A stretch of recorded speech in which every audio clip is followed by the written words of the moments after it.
अस्सलाम वालेकुम स्टूडेंट्स, कैसे हैं आप सब। उम्मीद है सब खैरियत से होंगे।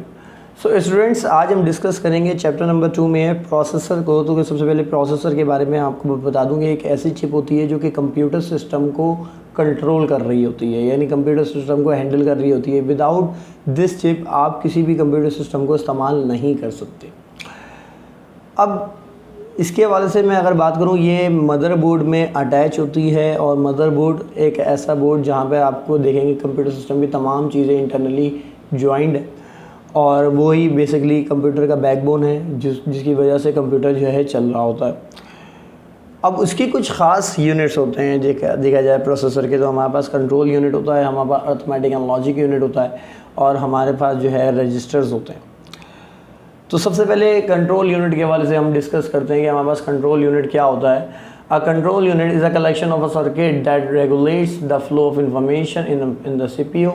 The CU reads, retrieves, interprets and executes each instruction in the central processing unit. The control unit transfers electronic signals between the primary storage and the arithmetic logic unit and between the CPU and input output devices. Control unit basically हमारे पास वो unit कहलाता है जो तमाम data signals को information को control कर रहा होता है।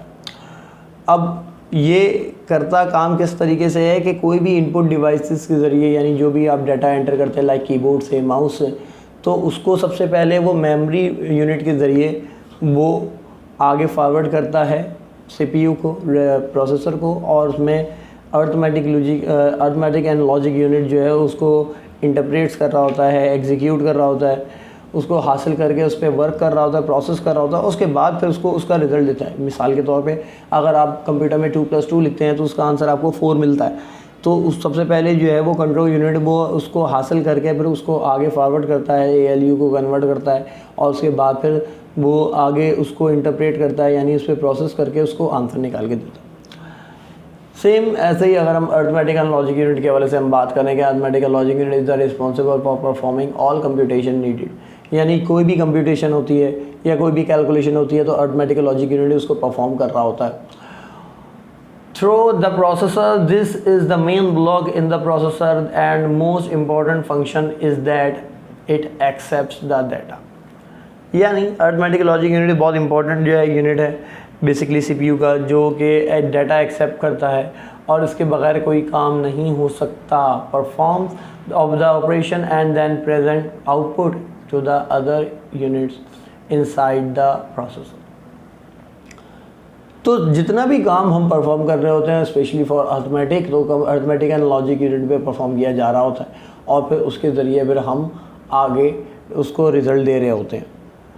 The ALU is the major part of a CPU and runs many complex processes. A CPU can contain more than one arithmetic logic unit, which can function together to process the data. ये process है हुआ basically, ये process गलत लिखा हुआ है, process the data quickly।